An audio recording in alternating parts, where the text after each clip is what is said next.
It's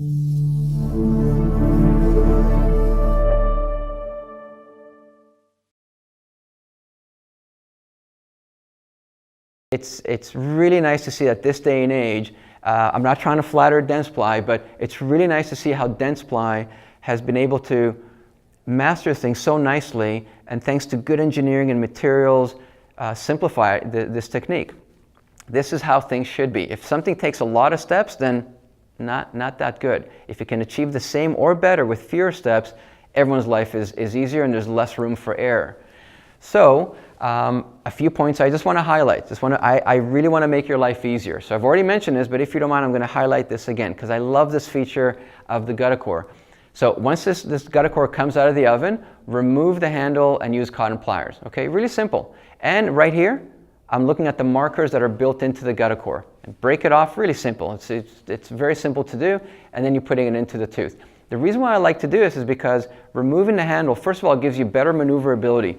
Imagine putting in a paper point into a posterior especially, premolar, molar, and using your fingers to try and fit that paper point in the canals.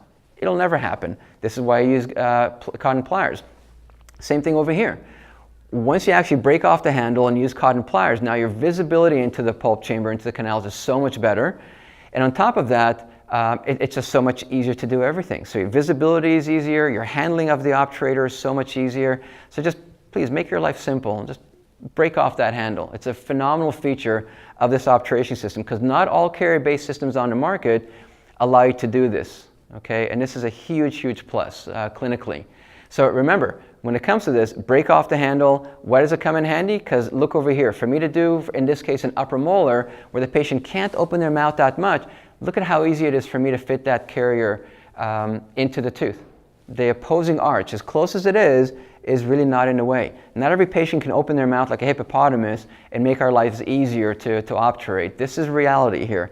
And it'd be unfortunate if you won't be able to do the endo only because the patient can't open enough to obturate. You've done everything else, but you can't obturate enough. You say, that's it, I've done everything and I can't finish this case. On they go. Well, no, this is to make your life easier, for you to be able to complete the case.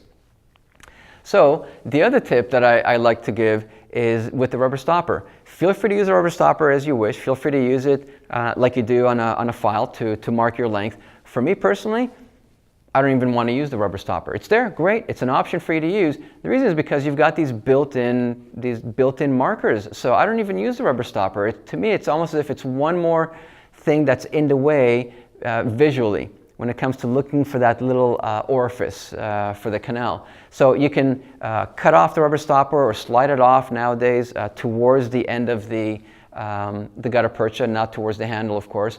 So as you see in this video, you can just cut it off or just grab a cotton plier and sort of slide it off. But see over here, there's already those little built-in notches. So those 3 lines you see, the built-in ruler, those are your lengths. That's your ruler that's built in.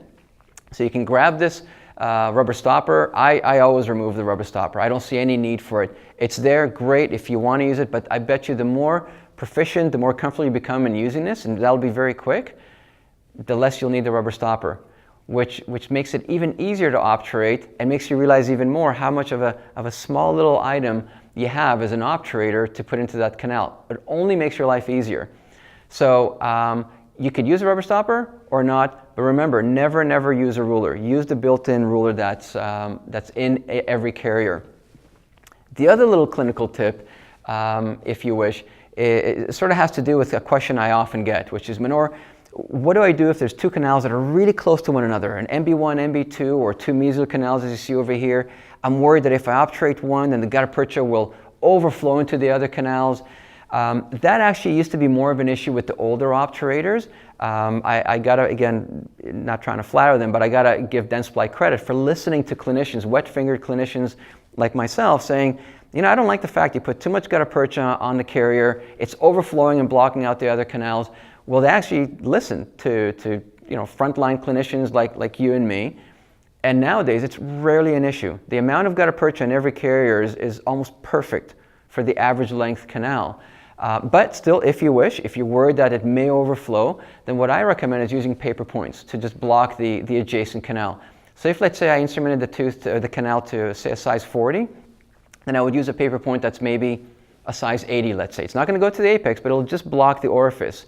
So use large paper points to block out the adjacent canals. Now, if you have this long paper point sticking out of the tooth, you got to imagine, well, this paper point might visually block my view into the pulp chamber. And as I put in my GuttaCore, that paper point that's sticking out of the pulp chamber is also going to be in my way physically. So what I like to do is actually cut off that paper point and make sure that the top of the paper point is below the occlusal table. So let me show you in this little video what I mean. So you see the paper point in the canal, and I'll be sort of pushing it down into the canal, not forcing it down, but just to a level where I cut it so that it'll be below the occlusal table. Now I've got a blocked canal, and visually and physically, there's practically nothing blocking me from being able to put that GuttaCore into that canal in the top part of the pulp chamber you see in this picture. So that's my little trick. I've heard other people use other things, but for me, paper point, really sweet, simple, easily available, and it's my little trick there.